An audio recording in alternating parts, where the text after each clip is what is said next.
देश में एक महीने के भीतर लोकसभा चुनाव होने हैं, जिसके चलते सभी पार्टियां पूरी तरह चुनावी एक्शन मोड में आ चुकी है। इसी बीच आज सुबह महाराष्ट्र में लोकसभा चुनाव के लिए शिवसेना उद्धव गुट ने अपनी पहली सूची जारी कर दी है। पार्टी ने मुंबई की 6 लोकसभा सीटों में से 4 पर उम्मीदवार उतारे हैं। हालांकि इन सीटों पर टिकट की आस लगाए बैठे कांग्रेस नेता अब नाराज हो गए हैं। दरअसल कांग्रेस नेता संजय निरुपम के बागी तेवर सामने आए हैं। उन्होंने शिवसेना यूबीटी के सीटों के ऐलान के खिलाफ मोर्चा खोलते हुए कहा कि मैं कांग्रेस के शीर्ष नेतृत्व से अपील करता हूं कि आप दखल दीजिए, नहीं तो शिवसेना यूबीटी के साथ गठबंधन तोड़िए। अगर शिवसेना यूबीटी को लगता है कि वो अकेले दम पर लड़ लेगी तो वो बहुत गलती कर रही है। शिवसेना उबाठा ने जिस तरीके से मनमाने ढंग से मुंबई की 6 में से 4 लोकसभा सीटों के उम्मीदवार घोषित किए हैं और मुझे जो जानकारी मिली है उसके हिसाब से 5वीं सीट यानी उत्तर मुंबई का भी कैंडिडेट वो कल परसों घोषित करने जा रहे हैं। इससे कांग्रेस के कैडर में भयंकर नाराजगी है। कांग्रेस का नेतृत्व जो मुंबई का है वो बहुत ही चिढ़ा हुआ है और उसकी वजह से कांग्रेस का जो वोटर है वो भी नाराज रहेगा। ऐसे में सबसे पहले मैं तो अपने शीर्ष नेतृत्व से यह मांग करूंगा कि निश्चित तौर पर कांग्रेस की शिवसेना के इस फैसले के खिलाफ उनको एक भूमिका लेनी चाहिए। दूसरी बात यह है कि शिवसेना ने जो उत्तर पश्चिम मुंबई में, जहां से मैं दावेदारी मजबूती के साथ करके खड़ा था, वहां से जो उम्मीदवार दिया गया था वो व्यक्ति कोविड के जमाने में जो माइग्रेंट लेबर्स थे मुंबई के, उनके लिए जो एक मुफ्त भोजन खिचड़ी खिलाने का जो स्कीम था, उस स्कीम में उसने दलाली खाई है कॉन्ट्रैक्टर से, सप्लायरों से। ये मैं नहीं कह रहा हूं, इन्फोर्समेंट डायरेक्टरेट इसकी जांच कर रही है और मैंने सुना है कि आज भी ईडी की तरफ से उसको समन भेजा गया। तो ऐसे खिचड़ी चोर को शिवसेना जबरदस्ती उम्मीदवार बना रही है, उससे कांग्रेस के लोगों का मन बहुत आहत है। मैं भी नाराज हूं।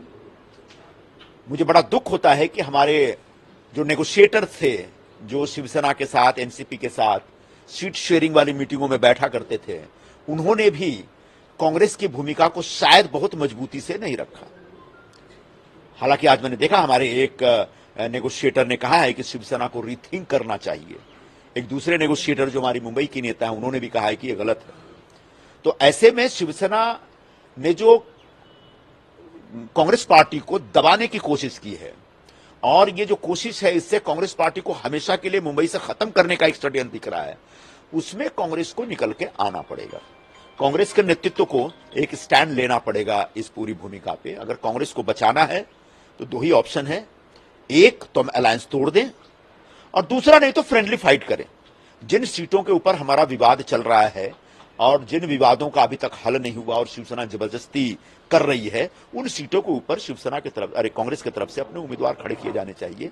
उत्तर पश्चिम मुंबई में जो मैं कई विकल्पों को लेकर खड़ा हूं, उसमें पहला विकल्प मेरे समक्ष यही है कि आप फ्रेंडली फाइट के लिए हमको अनुमति दीजिए और हम उत्तर पश्चिम से शिवसेना और जो भी बीजेपी या शिवसेना का दूसरा कैंडिडेट होगा उसके खिलाफ एक तीसरे कैंडिडेट के तौर पर मैं उतरूंगा। एक तो शिवसेना ने जो एक हाई हैंडेडनेस दिखाया है, जो मनमानीपन और जबरदस्ती दिखाया है, उससे कैडर बहुत नाराज है।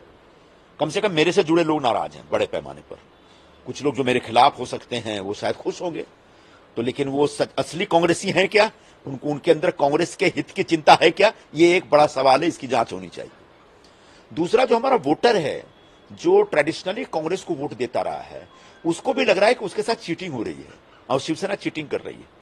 तो ऐसे में जब हमारा वोटर चीटेड महसूस करेगा तो निश्चित तौर पर चुनाव आने तक वो शिवसेना को वोट नहीं देगा और शिवसेना का भारी नुकसान होगा, उसकी वजह से कांग्रेस का भी नुकसान होगा। मैं निश्चित तौर पर चाहता था कि जो हमारा नेतृत्व है वो मुझसे इस विषय पे बात करे और जो भी इसके अलग अलग एस्पेक्ट हो सकते हैं उसके ऊपर मुझसे चर्चा करे और रास्ता बताए। लेकिन पिछले 10 दिनों में तो कोई बात नहीं हुई है और उससे पहले भी जो बात हुई वो बहुत ही उड़ती उड़ती बात हुई है। कोई बहुत कॉन्क्रीट बैठ करके इन विषयों के ऊपर विस्तार से कभी चर्चा ही नहीं हुई है। तो शायद नेतृत्व की इच्छा नहीं है कि इस विषय पर चर्चा करें। तो मैं ये चाह रहा हूं कि मैं 1 हफ्ता तक वेट करूंगा।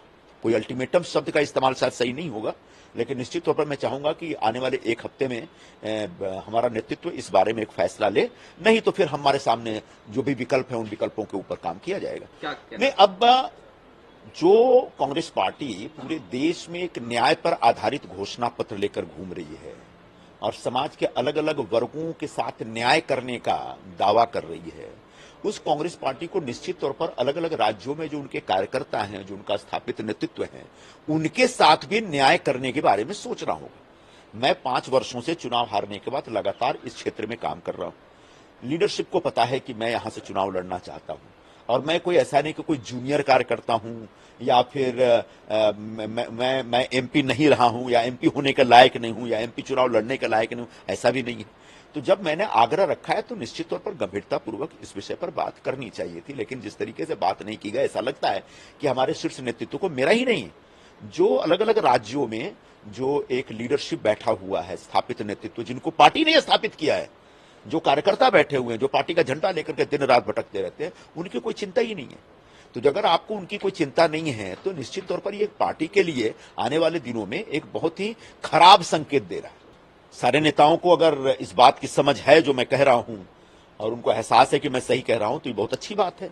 और मैंने जैसा कि बताया कि कांग्रेस का जो पूरा मुंबई का कैडर है वो शिवसेना के इस बदतमीजी से नाराज है। बगैर अंतिम राय बने आप अपनी अपनी सीटों पे एक उम्मीदवार अनाउंस कर देंगे, बगैर कांग्रेस के साथ सहमति बनाए, तो निश्चित तौर पर इससे एक पूरा जो लीडरशिप है हमारा मुंबई का और जो कैडर है बहुत आहत है, नाराज है और इसकी सजा और इसका जो झटका है वो शिवसेना को लग सकता है। बोला ना मैंने भाई, जिस व्यक्ति ने मुंबई के गरीब मजदूरों के लिए जो योजना थी कोविड के जमाने में, जिसमें उनको महानगर पालिका की तरफ से मुफ्त खिचड़ी खिलाने का एक पूरा प्लान था और बड़ी सुंदर योजना थी, उससे गरीब मजदूरों को बड़ी राहत मिली थी। आप याद करिए कोविड के जमाने में कितनी तकलीफ थी, कितना हाहाकार मचा हुआ था। और जब हाहाकार मचा हुआ था तब जिन गरीबों की हम केयर ले रहे थे, जिन गरीबों के घर घर जाकर के, मजदूरों के घर घर जाके हम खिचड़ी उनका खाना पहुंचा रहे थे, उन खिचड़ी सप्लायरों से दलाली खाई है शिवसेना के प्रस्तावित उम्मीदवार ने। और ये मैं नहीं कह रहा हूं, इसकी छानबीन ईडी कर रही है। और जब ईडी कर रही है और ऐसा व्यक्ति जो कि खुद एक भ्रष्टाचार के आरोप में है, और कांग्रेस हमेशा एक हाई मोरल ग्राउंड लेती है भ्रष्टाचार के मुद्दे पे, ऐसे भ्रष्टाचारी को जब शिवसेना उम्मीदवार बना रही है तो कांग्रेस पार्टी को चुप नहीं रहना चाहिए। वहीं दूसरी तरफ शिवसेना यूबीटी सांसद अरविंद सावंत से जब संजय निरुपम की नाराजगी को लेकर सवाल किया गया तो उन्होंने यहां तक कह दिया कि कौन है संजय निरुपम, मैं नहीं जानता। उद्धव ठाकरे जी ने एक बार घोषणा कर दी, बात खत्म। अभी देखो भाई, नाराजगी क्या है, क्यों है, मुझे नहीं पता, क्योंकि मैं उस कमेटी में नहीं हूं। मैंने तो प्रकाश आंबेडकर जी को व्यक्तिगत रूप में बहुत आदरणीय मानता हूं, उनकी विद्वत्ता की मैं सराहना करता हूं, लेकिन वो प्रज्ञा राजनीति में दिखती नहीं है। आज अगर हम किसी लिए खड़े हैं, अगर वही एक क्षण के लिए वो सोचे कि अगर परम पूज्य डॉक्टर बाबा साहब आंबेडकर आज यहाँ होते तो क्या होता, तो ये बात अगर जानते कि उसी संविधान की रक्षा के लिए जब इकट्ठे आए तो एक कदम पीछे जाएंगे तो भी चलेगा, लेकिन संविधान की रक्षा, जनतंत्र की रक्षा कर रहे हैं, इसके लिए डट के खड़ा रहना चाहिए। वो त्याग की भावना, वो समर्थन की भावना, वो संविधान के संरक्षण की भावना, वो अगर उनके मन में आएगी तो ये जो हम कुछ करने जा रहे हैं उससे क्या होगा। तो ऐसा लगता है कि इसे जानते हो, जिन तानाशाह को हम हराना चाहते हैं उनकी अलग रूप से मदद हो जाएगी। इतना तो समझदार है वो, बहुत होशियार भी है। तो मेरी भी प्रार्थना है कि ऐसे कोई कदम न उठाए जिससे संविधान की रक्षा के लिए हम लोग जो इकट्ठे आए हैं उसको कहीं ठेस पहुंचे। सर 9 सीटों पर उन्होंने उम्मीदवारों का ऐलान कर दिया और सांगली सीट पर भी जो है प्रकाश शेंडगे अगर खड़े रहते तो उनका समर्थन करेंगे, ऐलान किया। भाई उनका जो अधिकार बनता है वो करने दो ना, उससे क्या है, वो अधिकार को हम थोड़े छीन लेते हैं, उनका अधिकार है। मैंने जो कुछ अभी उसके पहले बोला वो तो आपने धो डाला, आपको उतना तो समझना चाहिए कि मैंने उतने पहले बोल दिया कि समझदारी की व्यवस्था जरूरत है। अगर असमंजस रहे तो क्या होगा, वो तो समझ लो। बीजेपी को फायदा पहुंचाने की कोशिश हो सकता है, अभी मैं इसके ऊपर कुछ भाष्य नहीं करूंगा। अमोल कीर्तिकर को समन्स किया है ईडी ने, उनका नाम भी है। ये तो भारतीय जनता पार्टी की कपट नीति, अवनीति, भ्रष्ट नीति का प्रतीक है।